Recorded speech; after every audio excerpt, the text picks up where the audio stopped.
하나님 말씀 요한복음 6장 41절에서 59절 제가 봉독합니다.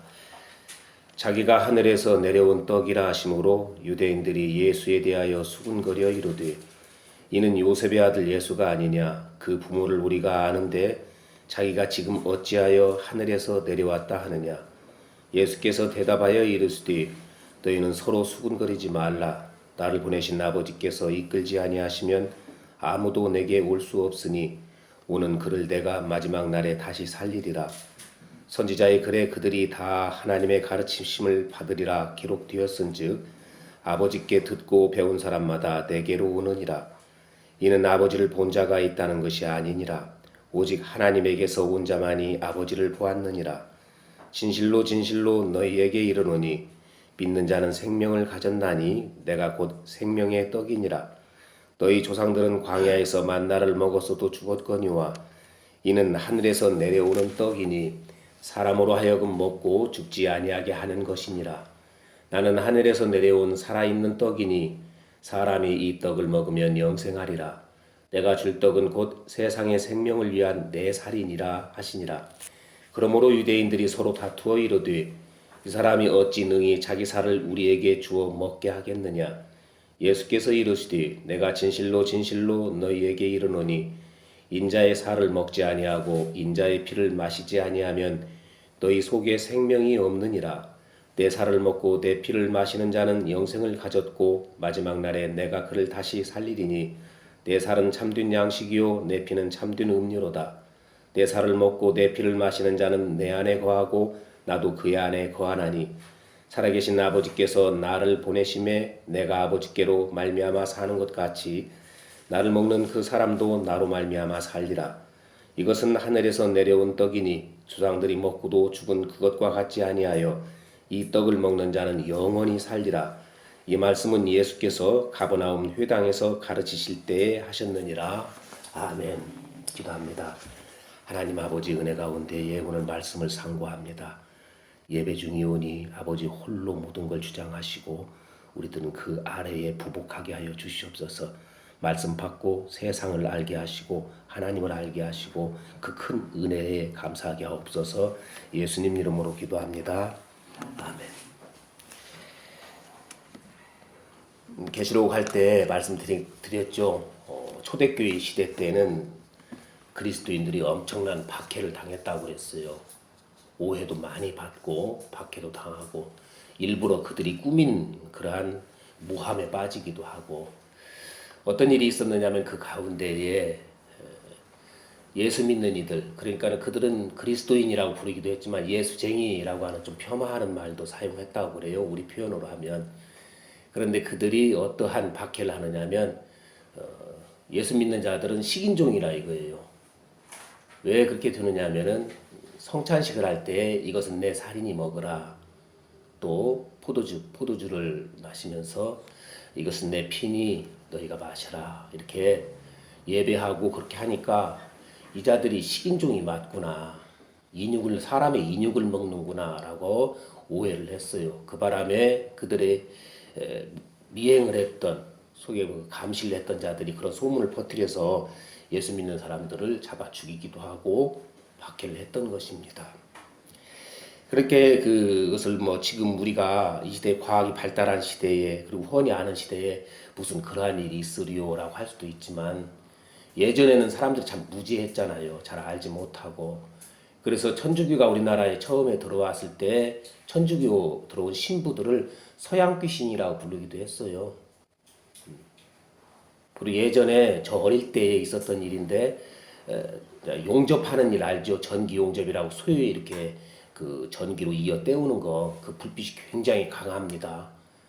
어느 시골 마을에 그런 기술자들이 가서 일을 하니까 시골 사람들이 그것이 무엇인가 궁금해갖고 일하는 걸 자세히 봤다 저녁 때 집에 가서 난리가 난 거예요. 눈에서 모래알이 굴러다니는 것 같고 눈을 뜰 수가 없고 아프니까. 그러니까 아이고 나 죽어 그러니까는 그 집 마나님이 큰일 났다. 낮에 멀쩡하던 사람이 밖에 나갔다 들어오더니 큰일 났다. 그러니까 물어보는 걸 어디 가서 물어보느냐면요. 자기들 잘 가는 무당 점집에 가서 물어보니까 그 사람이 한다 소리가 이거 귀신 들어가서 그런다고. 가서 부적도 붙이고 가서 구달하고. 이게 무지하면 그럴 수 있단 말이죠. 그러니까 그때 당시에도 사람들이 그러한 것에 현혹되어 가지고 예수 믿는 사람들이 인육을 먹는단다. 식인종이란다. 또 다른 예지만 우리 어릴 때에 문둥병에 걸린 사람이 밖에 저 멀리 이렇게 돌아다니면 문둥병 걸린 사람들은 애기 잡아먹는데 그런 소문이들이 있어서 좀 이상한 사람만 보면 무서워서 피해서 도망다니기도 하고 그런 것들이 있었습니다. 그런데 이런 것들이 이렇게 무지함이 오늘 본문 가운데에서도 나와요. 예수님께서는 자꾸 영생에 관해서 말씀하고 있는데 그들은 계속 지난번에도 살펴보았지만 이 땅의 것만을 계속 이야기하고 있고 성경이 전부 그 이야기예요. 영생과 이 땅의 것을 추구하는 이들의 대립이라고 할까요? 그러니까 하나님과 인간과의 관계가 계속 그걸로 이어지고 있죠. 성경의 말씀에는. 그래서 여러분들이 밖에 믿지 않는 사람들하고 말이 통하는 경우가 있고 안 통하는 경우가 있죠. 말이 통하는 경우는 세상 일을 얘기할 때는 말이 잘 통해요. 그런데 말이 통하지 않는 경우는 영적인 것, 그러니까 구원에 관계된 이야기를 할 때는 전혀 절벽 같아요. 말귀도 못 알아듣고 엉뚱한 소리 해야 되고. 그럼 여러분들이 그거에 대해 반박할 필요도 없습니다. 일도 없고. 왜냐하면 말귀를 열어줘야 알아들을 사람들한테 우리가 그 귀를 열리게 할 수 있어요, 없어요? 못해요. 그냥 그런구나. 아직 이 사람은 어둠 가운데 있구나. 아직 이 땅의 것밖에 모르는구나 하고 입 딱 닫는 게 제일입니다. 거기서 논쟁을 벌여서 뭔 일 벌이면은 오히려 그들이 이제 우리 예전 그 초대교회 때 그 기독교를 박해했던 것 같이 이제는 따지고 들어요. 이제 그렇게 되는 일인 것입니다. 그래서 오늘은 본문을 한 절 한 절 해석하면서 보기보다는 꼭 좀 주제를 두 가지 정도로 정하고 나중에 한 가지로 그거를 요약해 볼까 합니다. 그래서 첫째로는요, 여러분들이 예수 그리스도를 예수를 먹고 마신다 하는 뜻이 무엇인지 제대로 알고 계시나요? 어떻게 예수를 먹고 마셔요, 그거를? 예수의 살을 어떻게 먹고 예수의 피를 어떻게 먹어요? 마셔요. 마신 사람이 있어요? 없잖아요. 또 한 가지는 예수님의 살과 피를 먹고 마시면 오늘 본문 말씀에 영생을 얻는다 그랬어요. 그렇다면 그걸 먹지 못하는 자들은 어떻게 영생이 아니라 구원에서 떨어진다는 말씀이잖아요. 그 관계를 이제 구원에 분명히 떨어지는 이들이 있습니다. 그걸 구약에서 찾아보려고 그래요. 구약은 모형과 그림자요, 신약은 실체와 완성이라고 그랬죠. 구약에 그런 이야기가 있어요. 그러니까 예수님께서 오늘의 만나 이야기, 오병이어 이야기 뒤에 만나 이야기를 가지고 이제 영생과 그리고 또한 사망의 그 이야기를 말씀하고 계시니까 그거를 살펴보려고 그럽니다. 그래서 오늘 책으로요 51절부터 57절까지를 보길 원합니다. 6장 51절부터 57절을 같이 한번 읽어보겠습니다. 나는 하늘에서 내려온 살아있는 떡이니 사람이 이 떡을 먹으면 영생하리라. 내가 줄 떡은 곧 세상의 생명을 위한 내 살이니라 하시니라. 그러므로 유대인들이 서로 다투어 이르되 이 사람이 어찌 능히 자기 살을 우리에게 주어 먹게 하겠느냐. 예수께서 이르시되 내가 진실로 진실로 너희에게 이르노니 인자의 살을 먹지 아니하고 인자의 피를 마시지 아니하면 너희 속에 생명이 없느니라. 내 살을 먹고 내 피를 마시는 자는 영생을 가졌고 마지막 날에 내가 그를 다시 살리리니 내 살은 참된 양식이요 내 피는 참된 음료로다. 내 살을 먹고 내 피를 마시는 자는 내 안에 거하고 나도 그의 안에 거하나니 살아계신 아버지께서 나를 보내심에 내가 아버지께로 말미암아 사는 것 같이 나를 먹는 그 사람도 나로 말미암아 살리라 그랬어요. 계속해서 먹고 마셔야 된대요. 그러죠? 그런데 여기 예수님께서 당신을 먹고 마셔야 영생을 얻을 수 있다고 하자 유대인들이 도대체 이게 무슨 말이냐 이거예요. 도대체 이해를 하지 못하고 있어요. 60절을 보시면 제자들도 12제자도 있겠지만 다른 제자들도 있습니다. 아직까지. 이 제자들도 이 말씀은 참 어렵다. 이해가 안 간다. 그거예요. 60절에도 오늘 본문 이후에도 나옵니다. 또 52절에 유대인들이 하는 말을 들어봐도 그들이 예수님께서 살과 피를 먹고 마시라고 하신 그 말씀을 전혀 이해를 못했다는 것이 여실히 나타나고 있어요. 오늘 본문을 쭉 보면은. 그리고 또 42절을 보시면 유대인들이 하는 말이 우리가 예수라는 이 사람이 누군지 아는데 훤히 안다 이거예요. 그런데 자기가 하늘에서 내려왔다고 하니 이건 도대체 또 무슨 말인가? 이런 의아함을 가지고 오늘 말씀이 진행되고 있다는 것입니다. 예수님은 육신의 아버지 이름이 누구예요? 요셉, 어머니는 마리아. 두 분이 약혼만 했지 동침하기 이전에 성령으로 잉태되어 태어났어요. 그때까지 예수님이 태어날 때까지는 동침하지 않았습니다. 그러나 예수님이 태어나고 난 이후에 성경에 정확한 기록을 하진 않았지만 그 이후에는 정상적인 부부 생활을 했어요. 그래서 그 예수님의 동생들이 줄줄이 태어났단 말이에요. 그러니까 이 사람들이 뭐라고 그래요? 내가 얘가 누군지 아는데 어디서 하늘에서 왔다고 그러고 이상한 소리만 한다 이겁니다. 마가복음 6장 3절 한번 보세요. 제가 빼놨습니다. 같이 한번 읽겠습니다. 이 사람이 마리아의 아들 목수가 아니냐? 야고보와 요셉과 유다와 시몬의 형제가 아니냐? 그 누이들이 우리와 함께 여기 있지 아니하냐 하고 예수를 배척한지라. 이 말씀도 예수님을 못 믿는 그러한 말씀 가운데 있던 말씀이에요. 여기 보면은요, 야고보, 요셉, 유다, 시몬 네 형제가 있고요. 예수님의 또 그 누이들 한 거 보면은 여동생들도 둘 이상이 된다는 얘기예요. 그럼 예수님은 형제가 벌써 자기까지 7이나 된다는 말이죠. 그죠? 7 이상이라는 말입니다.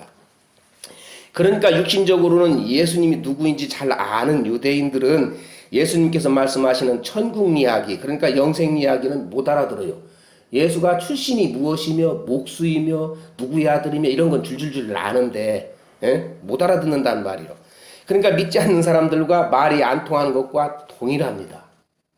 무슨 얘기를 도대체 하는지 모른다는 얘기예요. 여러분 가운데서 이런 생각 해보시지 않았어요? 성찬식을 할 때 빵을 주며 이건 내 살이니 먹으라. 그리고 또 포도주를 주면서 이건 내 살이니 마시라 하고 그 성찬식을 거행한단 말이죠. 그런데 예수님을 이렇게 먹고 마시는 게 무슨 뜻일까? 무엇을 의미하는 것일까?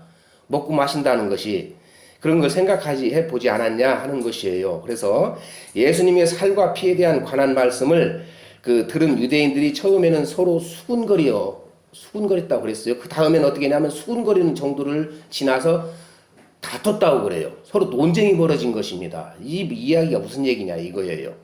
41절과 42절, 51절, 52절을 연속해서 한번 보겠습니다. 41절, 42절을 보면 자기가 하늘에서 내려온 떡이라 하심으로 유대인들이 예수에 대하여 수군거려 그러죠. 42절에 이르되 이는 요셉의 아들 예수가 아니냐. 그 부모를 우리가 아는데 자기가 지금 어찌하여 하늘에서 내려왔다 하느냐 이거예요. 뻔히 아는 사람인데 51절 52절은 나는 하늘에서 내려온 살아있는 떡이니 사람이 이 떡을 먹으면 영생하리라. 예수를 먹으면 내가 줄 떡은 곧 세상의 생명을 위한 내 살이니라 하시니라. 그러므로 유대인들이 서로 다투었대요. 이제는 논쟁을 벌였다는 것입니다. 이 사람이 어찌 능히 자기 살을 우리에게 주어 먹게 하겠느냐. 실제적인 살만 얘기하고 있어요. 실제적인 피만 얘기하고 있고. 여러분들도 성경을 읽으시면서 이러한 좀 고민들을 해야 돼요. 먹고 마신다는 게 무슨 뜻이래? 그냥 먹고 마신단다 지나가는 게 아니고 예수님을 먹고 마신다는 것이 무슨 말씀인지 이해가 잘 안 갈 거예요. 아직까지는 아시는 분들은 아시겠지만 근데 성경은 그 답을 다 말해주고 계세요. 그냥 지나가지 않습니다. 답을 한번 오늘 이전 말씀에 있는데 6장 35절에 이렇게 말씀하십니다. 예수께서 이르시되 나는 생명의 떡이니 내게 오는 자는 결코 줄이지 아니할 터이요 나를 믿는 자는 영원히 목마르지 아니하리라. 그래요. 예수께로 오는 자는 줄이지 않는데요. 그럼 뭘 먹었다는 소리죠. 그리고 또 나를 믿는 자, 예수님을 믿는 자는 목마르지 않는답니다. 그것도 영원히. 그러니까는 예수님께 오는 자하고 믿는 자가 뭔가 먹었다는 거하고 뭔가 마셨다는 얘기에 목마르지 않는다는 것이니까. 또 47절을 한번 보세요. 47절을 보면 진실로 진실로 너희에게 이르노니 믿는 자는 영생을 가졌나니 그래요. 믿는 자가 영생을 가졌대요. 그러면 이걸 말을 살짝 바꾸면 너희가 내 살을 먹고 내 피를 마시면 영생을 얻는다 그랬죠. 근데 믿는 자가 영생을 가졌다 그러면 어떻게 되는 거예요? 믿는 자가 예수의 피와 예수의 살을 마시고 먹었다는 소리가 돼요.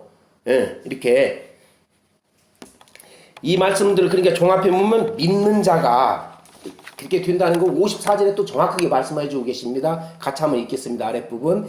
내 살을 먹고 내 피를 마시는 자는 영생을 가졌고 마지막 날에 내가 그를 다시 살리리니 그랬어요. 예. 믿는 자가 영생을 가졌다고 하잖아요.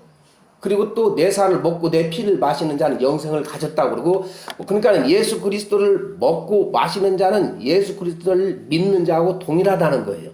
같은 말이에요. 말을 바꿔서 말하는 것이지. 그래서 예수 그리스도의 살과 피를 먹는 방법은 뭐예요? 예수 그리스도를 믿는 것, 이거예요. 지금 믿음을 말씀하고 계시는 것입니다. 그런데 예수 그리스도를 믿는 믿음은 우리가 노력해서 얻을 수 있나요? 아니면 누가 줘야 되나요? 줘야 돼요. 우리는 우리 스스로가 하나님을 알 수도 없고 찾을 수도 없어요. 왜냐하면 하나님께서 그 길을 막아버리셨기 때문에, 하나님께 오는 길을 하나님이 그룹들과 그 불칼로 막아버리셨어요. 못 가요. 믿음은 그래서 하나님 아버지께서 주셔야 되는 것입니다. 예수님께로 가는 것은 우리 마음대로 우리 노력으로 절대 안 된다는 거예요. 우리가 잘 아는 에베소서 말씀 2장 8, 9절 한번 같이 읽습니다. 너희는 그 은혜에 의하여 믿음으로 말미암아 구원을 받았으니 이것은 너희에게서 난 것이 아니요 하나님의 선물이라. 행위에서 난 것이 아니니 이는 누구든지 자랑하지 못하게 함이라. 우리 행위에서 믿음은 나오지 않아요. 우리가 자랑하지 못하게 하려고 자랑 좀 하면 어때서? 우리 자랑하면 안 돼요. 나는 예수 믿어요 자랑할 것이 아니라 예수 믿게 해주신 예수님을 자랑해야지 되는 것입니다. 우리는. 그래서 우리가 보고 있는 요한복음에서도 예수님께서 영생을 얻는 자는 누가? 하나님 아버지께서 예수께로 보내신다라고 친절하게 또 답을 해주고 계십니다. 6장 37절, 39절, 44절입니다. 같이 한번 보겠습니다. 예수께서, 아버지께서 내게 주시는 자는 다 내게로 올 것이요 내게 오는 자는 내가 결코 내쫓지 아니하리라. 39절. 나를 보내신 이의 뜻은 내게 주신 자 중에 내가 하나도 잃어버리지 아니하고 마지막 날에 다시 살리는 이것이니라. 44절. 나를 보내신 아버지께서 이끌지 아니하시면 아무도 내게 올 수 없으니 오는 그를 내가 마지막 날에 다시 살리리라. 아멘. 우리 힘이 아니에요. 아버지께서 보내주셔야지 되는 것입니다. 이렇게 하나님 아버지께서 주신 믿음, 그러니까 선물로 주신 그 믿음으로 그 예수를 먹었으니까, 예수 그리스도를 먹고 마신 자는 예수 안에 또 예수께서 들어가시 먹었으니까, 먹었다며요. 믿음으로 예수를 먹었다며요. 그럼 먹으면 그 어디가 있어요? 예수는 우리 안에 들어와 계시는 거예요. 성령으로, 영으로. 성령은 누구예요? 하나님이십니다. 하나님이신데 예수 그리스도의 영이라 그랬어요. 하나님의 영이라고도 하고 예수의 영이라고도 그래요. 성령은 영으로서 하나님인데 우리 안에 들어오시는 거예요. 믿음으로 예수를 믿을 때 이미 들어와 계시지만 예수를 믿을 때 들어와 버리시는 거예요. 54절에서 57절까지 한번 보십니다. 내 살을 먹고 내 피를 마시는 자는 영생을 가졌고 마지막 날에 내가 그를 다시 살리리니 내 살은 참된 양식이요 내 피는 참된 음료로다. 여기가 중요합니다. 56절. 내 살을 먹고 내 피를 마시는 자는 내 안에 거하고 나도 그 안에 거하나니 살아계신 아버지께서 나를 보내심에 내가 아버지로 말미암아 사는 것 같이 나를 먹는 그 사람도 나로 말미암아 살리라. 이게 예수 그리스도의 연합이라고 하는 중요한 교리입니다. 이것이 없으면 우리의 구원이 없어요. 연합. 예전에 우리는 누구와 연합되어 있었어요? 아담과 연합되어 있었습니다. 사단과 연합이 되어 있었던 거예요. 예수 그리스도께서 십자가에서 죽으심으로 말미암아 당신의 살과 피를 나누어 주어 그것을 먹고 마신 자 안으로 들어가셔서 죽은 영혼들을 살려내는 생명의 양식이 되었던 거예요. 이것이 그리스도와 신자의 그리스도 연합이라고 하는 중요한 교리라고 하는 것입니다. 여러분들 이게 유월절을 배경으로 이 말씀이 주어지거든요. 유월절에 무엇을 잡죠? 어린 양을 잡아요. 근데 염소도 잡습니다. 염소나 양 두 가지예요. 1년 된 수컷으로. 그런데 이들이요 양을 단반에 그날 택해갖고 그날 잡은 게 아니고 유월절이 해당하는 니산원이라고 하던가요. 그들로 말하면 첫 달 1월 1일이라고 봅시다. 첫 달 열흘날에 양이나 염소 택해진 짐승을 가족 수대로 하나를 택해서 집 안으로 드려요. 그들을 같이 집안에 들여갖고 나흘 날까지, 열 나흘 날까지 같이 살아요.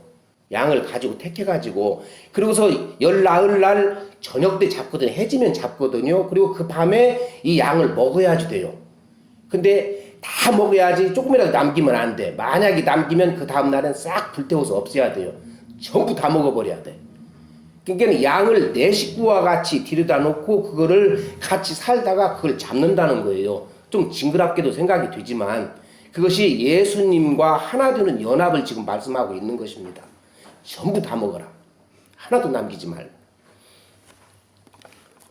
그래서 구약 시대에도 예수님을 믿고 구원을 받고 그런 모든 것들이 예수님을 예표하는 것이라고 말씀을 계속 드립니다. 제가 구약에 있는 일들은 예수님을 자꾸 설명하려는 자료들이거든요. 그림자로 모형으로 유월절이나 아니면은 그 오순절, 맥주절이죠. 맥주절, 수장절 이런 절기도 예수님을 상징하는 거고요. 성전에 들어가서 제사하는 모습도 그것도 예수를 통하여 구원을 받는 그 모습을 표현한 것이고 제물 그리고 또한 성전의 모양 자체도 예수님을 표현하고 있고요. 전부가 구약은 예수님을 그림자로 타고 그림으로 보여주는 것들이었어요. 왜냐하면 그들은 아직 예수님에 대해서 영으로 분별할 수가 없는 아직 어린 신앙이기 때문에 그림으로 글씨로 자꾸 보여줘야 돼요. 하는 일들로. 그러나 실제로 이렇게 들어오신 예수님이 오신 신약에서는 이제 그런 것들이 아니라 그러니까는 요한복음 4장 말씀과 같이 영과 진리로 예배할지니라는 거예요. 성령과 실체로 예배한다. 예전에는 그런 걸 모형으로 예배했지만 그래서 구약 시대에도 예수님을 믿고 구원을 받고 신약 시대 지금도 예수 그리스도를 믿고 구원을 받는 거예요.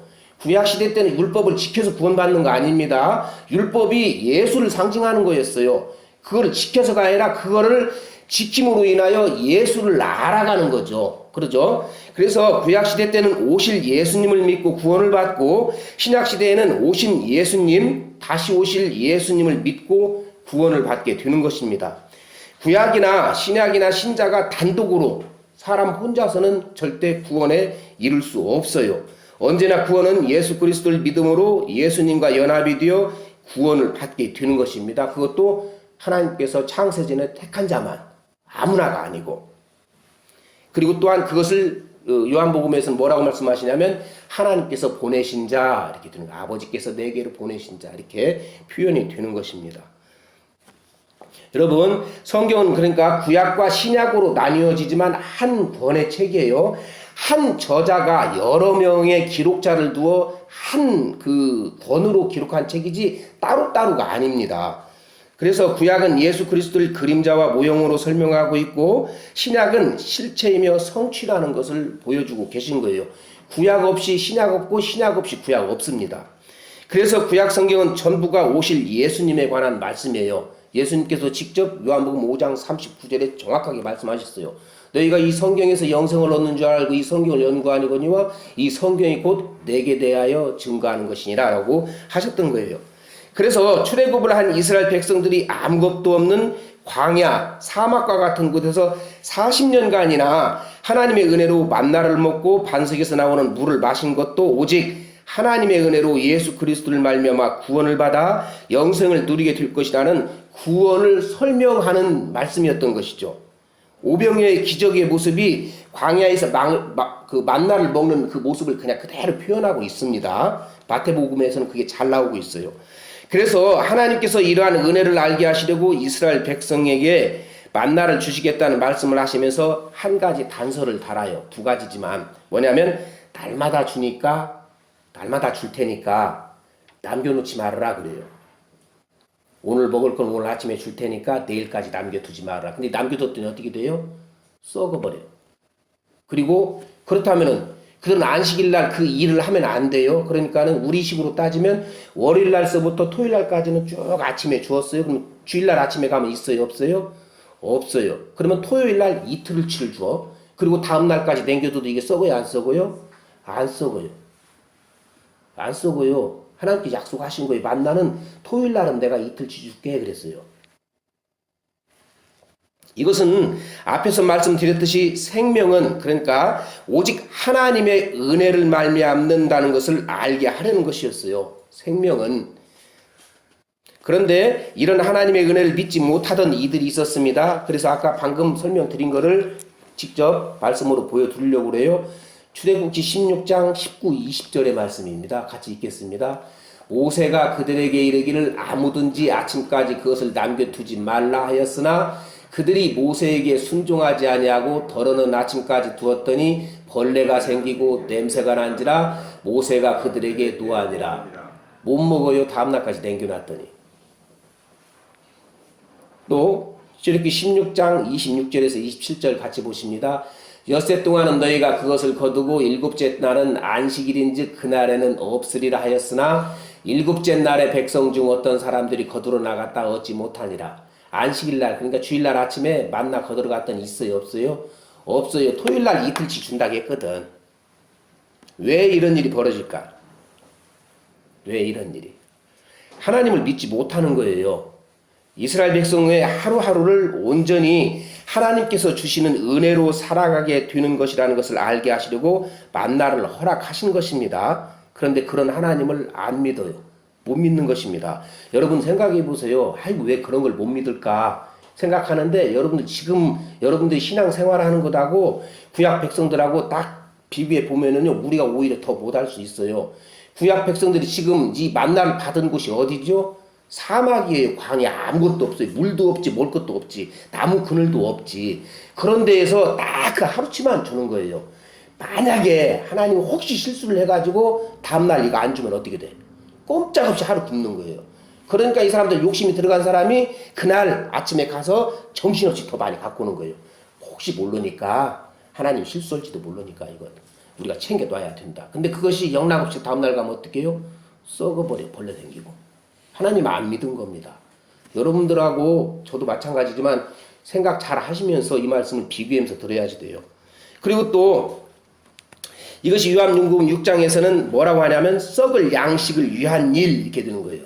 그들이 혹시 굶어 죽을까봐 굶을까봐 이것을 자기 육신을 위해서 자꾸 거두어서 감췄던 것이란 말이죠. 그것이 썩어버려요. 자기 몸을 위한 일을 지금 열심히 하고 있었던 것이죠. 그거를 요한복음에서는 썩을 위하 양식을 위하여 너희가 나를 쫓아왔다 하는 표현대로 그들이 그렇게 행동을 했던 것입니다. 영생에는 관심이 없고 오로지 이 땅에서 육신의 생명을 위한 일만 열심히 부지런히 하는 태도가 되었던 거예요.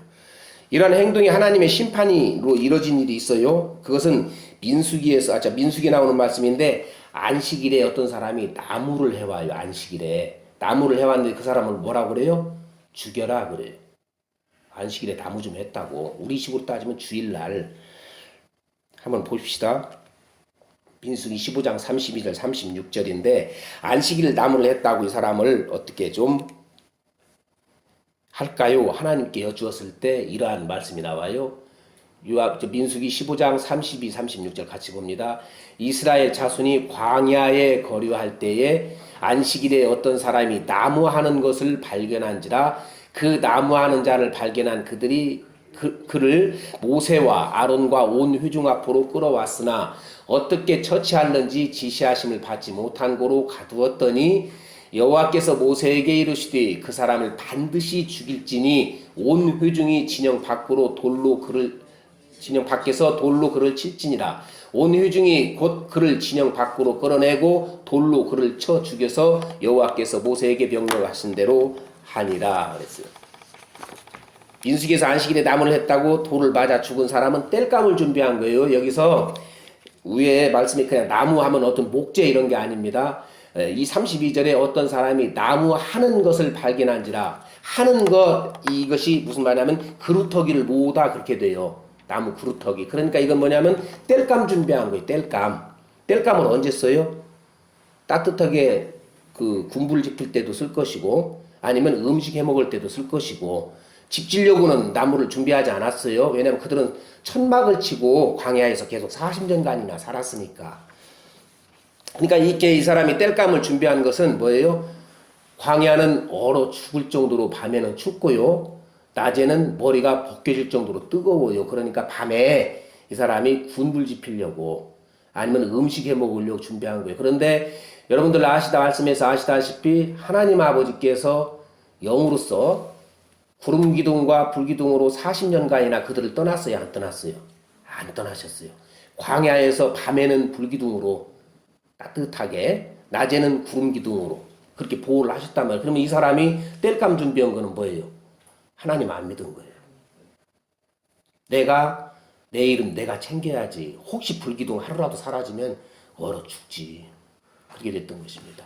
이런 이야기를 가지고 주일에 일을 해야 된다는 둥, 안 해야 된다는 둥, 주일에 일을 하면 하나님께 저주받는다는 둥, 그런 해석을 하면 조금 빈약해요. 그렇게 나아가면 안 됩니다. 주일에 꼭 일을 해야 될 사람들이 있어요. 군인들 전부 다 주일날 쉬어버리면 어떻게 돼요? 참 나라 잘 돌아가겠죠. 버스가 다 쉬어버리면 또 그렇게 되고, 소방관 근무하시는 분들, 병원 응급실 근무하는 분들, 발전소에 근무하는 분들, 회사에서도 주 야간으로 그걸 꼭 보호할 사람들, 그것 때문에 근무하는 사람들, 이런 일이 있는데 주일날 일하면 하나님께서 이렇게 안 된다고. 그만두라고. 그러면은 하나님이 더 좋은 직장 준다. 이건 하나님을 시험하는 거예요. 그건 아닙니다. 그러니까는 말씀드린 같이 이 사람도 다음 날에 혹시라도 하나님께서 만나를 주지 않으면 어떻게 할까 이거 걱정돼 갖고 만나를 끌어모은 사람하고 똑같이 믿음 없는 지금 행동을 하고 있었던 것입니다. 자기가 굶어 죽게 되는 것을 사전에 예비하려는 자와 똑같은 심보를 가지고 하나님을 믿지 않고 자기가 자기의 내일을 준비하는 것, 이게 썩을 양식을 위한 일이라고 말씀드렸어요. 자기가 자기 일을 준비하는 것입니다. 그러므로써 하나님의 불신앙을 스스로가 나타냈던 것이고, 돌로 쳐 죽여라, 그것은 그는 그렇게 하나님을 믿지 않는 자는 어떻게 해요? 언약 백성이 아니란 뜻이잖아요. 그러면 언약 백성이 아닌 자는 저렇게 심판을 받을 것이다 라고 하는 심판의 엄유하심을 구약에서 그림으로 보여주는 거예요. 주일날 일했다 해서 쳐 죽이는 게 아니고, 여러분 이 일이 그냥 구약시대에 이스라엘 백성에게 일어난 일이라고 나와는 아무 관계가 없다고 그렇게 치부하시지 말기를 바랍니다. 구약시대 이스라엘은 지금의 교회를 상징하거든요. 구약시대 이스라엘하고 우리하고 관계가 없는 거 아니에요? 구약시대 그 이스라엘 백성들, 이스라엘은 지금의 교회를 그대로 모형하고 있어요. 구약시대 때 12지파가, 그리고 또한 신약의 12사도가 지금 어디에? 하늘에 24장로로서 그들이 대표로 있는 걸 우리가 하늘에 그 예배할 때 보았잖아요. 그러듯이 12지파, 그러니까 구약의 이스라엘은 지금의 교회를 그대로 상징하는 것이란 말입니다. 그래서 좀 전에 구약은 그 모형이요 그림자이지만 신약은 실체이며 성취라고 말씀드린 것 같이 구약 이스라엘은 지금의 교회를 상징하고요. 실제적으로 사도행전 7장에 가면 스데반 집사라고 하는 분이 이스라엘을, 광야에 있던 그 이스라엘을 광야 교회라고 정확하게 또 표현을 해주고 있어요. 그래서 구약 이스라엘 백성들에게 일어난 일들은 교회인 우리에게 본보기가 되고 깨우치게려고 하시기 위하여 기록된 일이라고 고린도전서 10장에 바울 사도는 말씀하고 있습니다. 한번 보겠습니다. 고린도전서 10장 11, 12절입니다. 그들에게 일어난 이런 일은 본보기가 되고 또한 말세를 만난 우리를 깨우치기 위하여 기록되었느니라. 그런즉 선줄로 생각하는 자는 넘어질까 조심하라. 항상 긴장하라는 것이. 이렇게 우리에게 본보기가 되고 있다는 것은 우리도 구약 이스라엘 백성들이 저지른 일에 빠질 수가 있다는 것입니다. 늘 빠져요, 늘. 오늘 예수님께서도 이스라엘이 광야에서 하나님의 은혜를 상징하는 만나를 먹고도 죽었다고 경고를 하셨어요. 그것도 2차례씩이나 49절, 50절, 그리고 또한 58절에서 이렇게 경고하십니다. 49절, 50절입니다. 너희 조상들은 광야에서 만나를 먹었어도 죽었거니와 이는 하늘에서 내려오는 떡이니 사람으로 하여금 먹고 죽지 아니하게 하는 것이니라. 58절 이것은 하늘에서 내려온 떡이니 조상들이 먹고도 죽은 그것과 같지 아니하여 이 떡을 먹는 자는 영원히 살리라 그랬어요. 하나님의 백성이라는 이들이 하나님의 뜻과 생각하고는 아무런 상관도 없이 자기 자신의 육신을 위해서만 살다가는 만나를 먹고도 죽은 것 같이 너희도 자기 배를 위해서 나를 쫓는다면 너희도 영생이 아니라 사망에 이르게 될 것이라는 예수님의 경고인 것입니다. 여러분은 여기 잘 들으세요. 여러분을 구원하시기 위하여 십자가에 달려 죽기까지 하시고 사흘 만에 부활하셔서 지금 하늘 보좌에서 온 우주 만물과 여러분을 다스리고 계신 예수님을 믿습니까? 아멘. 아니면 하나님이신 예수께서 가지고 계신 능력이나 그 힘을 믿고 계십니까?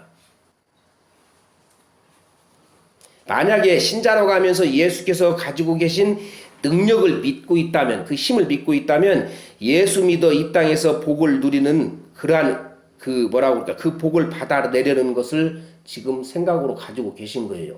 하나님이시니까, 못하실 것이 없는 분이니까 내 그분을 믿어서 열심히 기도해서 그거 받아내야지. 그러면 예수님의 힘을 믿고 있는 거라는 거예요. 능력을 믿고 있는 거라는 거예요. 예수님이 십자가에 달려 죽으셔갖고 나를 구원하셨구나, 이걸 믿는 게 아니고, 그렇다면 방향을 영 잘못 잡고 계신 거란 얘기예요. 헛다리 짚은 것입니다. 예수님은 신자들에게 그런 것 주시지 않습니다. 단도직입적으로 말씀드리면 안 줘요. 오히려 주면 해가 되면 끊어버리십니다. 그런 약속은 또 성경에서 하신 일도 없어요. 베드로가 했던 일을 한번 보십시오. 예수님께서 당신의 죽으심과 부활을 말씀하시자 베드로가 예수님께 어떻게 했어요? 대들어요. 그 말씀 한번 보십니다. 마태복음 16장 21절 24절 같이 읽습니다. 이때로부터 예수 그리스도께서 자기가 예루살렘에 올라가 장로들과 대제사장들과 서기관들에게 많은 고난을 받고 죽임을 당하고 제3일에 살아나야 할 것을 제자들에게 비로소 나타내시니 베드로가 예수를 붙들고 항변하여 이르되 주여 그리 마옵소서, 이 일이 결코 주께 미치지 아니하리이다. 예수께서 돌이키시며 베드로에게 이르시되 사탄아 내 뒤로 물러가라. 너는 나를 넘어지게 하는 자로다. 네가 하나님의 일을 생각하지 아니하고 도리어 사람의 일을 생각하는도다 하시고, 이에 예수께서 제자들에게 이르시되 누구든지 나를 따라오려거든 자기를 부인하고 자기 십자가를 지고 나를 따를 것이니라 그랬어요. 여기서 22절 보시면은요, 베드로가 예수를 붙들고 항변하여 이르되, 참 경망스러운 표현인데 예수님 멱살 잡은 거예요. 항변하여, 붙들고 항변하여 이르기는 꾸짖어 이 뜻이에요. 꾸짖어. 예수님께서 그 밤에 풍랑이 있는 바다를 꾸짖어 잠잠하게 했다 할 때 그 꾸짖어 이 단어가 똑같은 단어입니다. 예수님을 도리어 꾸짖은 거예요. 제자가 되는 베드로가. 왜 그랬냐면 예수님은 베드로가 말하기를, 지금 생각하고 말하며 지금 행동하기를, 예수님은 죽어서가 아니라 살아서 왕이 되어가지고 예수 당신을 따르는 자기를 비롯한 제자들에게 부귀 영화를 줘야 될 거 아니냐 이거요. 그 능력을 발휘하라 이겁니다. 그러니까 예수가 가진 그 능력을 발휘하라 하는 것을 지금 뭐라고 예수님께서 그러셨어요? 사탄이라고. 사탄. 야 이 사탄아 내 뒤로 물러가라. 네가 하나님 일을 생각하지 아니하고 도리어 사람 일을 생각하는도다 하고 베드로를 꾸중했던 것입니다. 그러니까 베드로는 지금 뭐예요? 썩을 양식을 위해서 지금 예수님을 붙들고 있는 거예요. 예수님은 죽으러 왔다는데 살아가지고 자기들에게 모든 걸 베풀어 달라는 것입니다. 여기도 좀 잘 들어주십시오.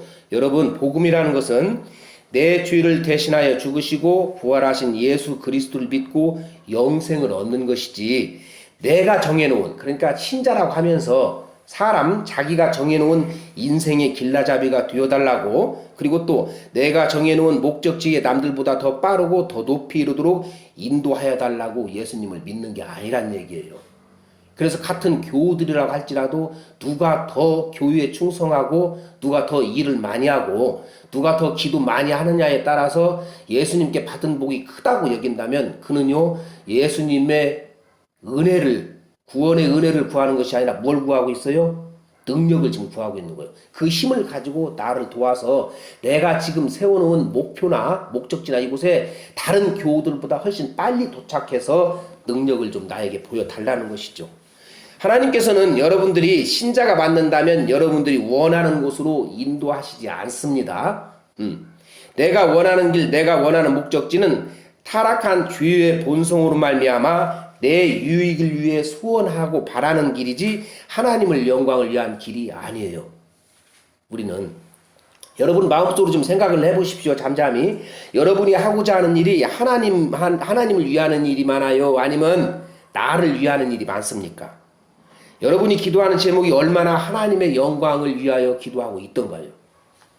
그렇기 때문에 하나님께서는 자기가 원하고 소원하는 곳이 아니라 하나님께서 원하고 내가 원하고 소원하는 그런 곳이 아니라 하나님께서 원하시고 소원하시는 곳으로 신자들을 이끌어요.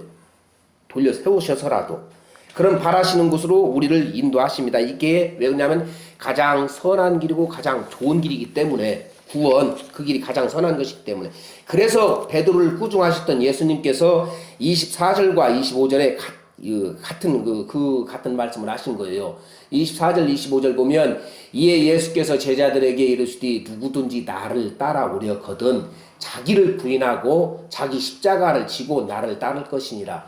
누구든지 지 목숨을 구원하고자 하면 잃을 것이요 누구든지 나를 위하여 지 목숨을 잃으면 찾으리라. 요한복음에서도요 베드로에게 다음과 같이 말씀을 하십니다. 그 무슨 말씀이냐면 그때는 베드로가 예수님을 몇 번 부인했어요? 3번을 부인해요. 그러면은 베드로는 그때 나가서 펑펑 울었죠.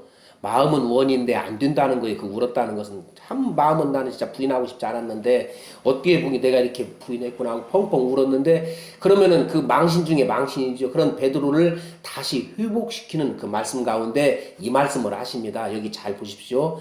요한복음 21장 18절 같이 읽습니다. 내가 진실로 진실로 네게 이르노니 네가 젊어서는 스스로 띠띠고 원하는 곳으로 다녔거니와 늙어서는 네 팔을 벌리리니 남이 네게 띠띠우고 원하지 않느냐는 곳으로 데려가리라. 젊었을 적은 그러니까 신앙이 약하고 잘 모를 때는 내가 막 하고 이런 일 저런 일 내 소원 성취를 위해서 다녔는데 나중에는 보니까 예수님께서 나를 끌고 다니시더라 이거예요. 여러분의 신앙생활을 다시 한번 떠올려 보십시오. 내가 원하는 것이 다 이루어졌다면 형통하게 쭉쭉쭉 이루어졌다면 지금쯤 뭘 하고 계실 것 같아요 여러분들. 지금 신앙생활 잘하고 계실 것 같아요. 주일마다 수요일마다 아니면 기도 시간마다 기도하고 하나님을 그렇게 잘 찾을 것 같으냐 이거지요. 잘은 몰라도요 아마도 교회를 떠나 신앙생활을 하고 있지 않을 수도 있어요. 그런데 떠나지 않더라도 하나님께서 하시는 일이 두려워서 혹시 해코지 할까봐 내가 떠나면 그거 두려워서도 간신히 주일 성수나 하고 그럴 수도 있다는 말입니다. 오늘 말씀의 결론입니다. 예수님은 이 땅에 오직 하나님의 택한 백성들을 주위에서 구원하시는 일을 하시려고 오셨어요. 이것이 예수님을 하나님께서 보내신 목적이라고 그랬고 이것이 하나님의 일이라고 그랬고 예수님께서는 이것이 나의 양식이다 그랬어요. 그래서 예수님을 믿으면 이 땅에서도 잘되고 죽어서도 천국에 가는 그런 일은 관심도 없으시고 하시지도 않아요. 하나님께서 보내신 일만 하신다는 말씀입니다. 그럼 질문 하나 할게요. 예수님은 누구세요? 하나님이십니다. 전능하신 하나님이세요. 예수님은. 그냥 이 땅에 오셔갖고 할 일 없이 맞아 죽은 사람이 아니고 그렇다면 하나님이신 예수님께서 신자들에게 이 땅에서도 잘되는 복을 주시기 위하여 오셨다면 그렇게 보내심을 받으셨다면 그 일은 반드시 이루어져야 돼요? 안 이루어져야 돼요? 반드시 이루어져야 돼요. 하나님께서 그 일을 하려고 보내셨고 하나님이신 예수님이 오셨으니까 그 일을 하나님께서 계획하셨고 보내셨고 일하신다면 그게 하나님의 뜻이라면 신자들은 이 땅에서 반드시 그 복을 받아 누려야 돼요. 하나도 그 복에서 떨어지면 안 돼. 맞죠? 이루어지기도 하고 안 이루어지기도 하면 그거는 하나님이 아니라는 거고 능력이 부족하다는 뜻이 됩니다. 그렇다면 예수님께서 신자들에게 이 땅을 복을 주시기 위하여 오신 분이라면 신자들 가운데 지질이 복도 없고 못 사는 사람들은 어떻게 설명을 해요? 그럼 예수님 하나님 아니에요?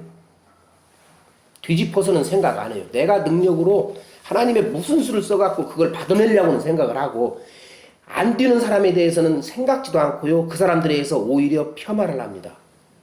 선무당이 사람 잡는다고 교회에서 그런 사람들을 뭐라고 하는지 아세요? 뭔가 죄 지은 거 회개를 제대로 안 해서 그러지 라고 한다든지 헌금을 떼먹었구만 11조 떼먹고 한다든지 아니면 정신 나간 사람도 있어요. 조상의 죄를 아직 해결하지 못해서 그랬다는 둥. 또 더 나가면 어떤 사람이 있는 줄 아십니까? 목사 대들더니 저 사람 저렇게 되었다고.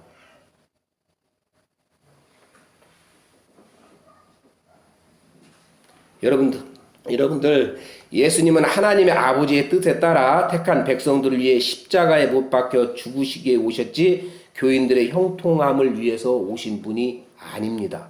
만약에 그 일을 하러 오셨으면 교회에서 형통하지 못한 이들은 전부 구원받지 못했다는 표가 돼야 돼요. 다 나가버려야지 됩니다.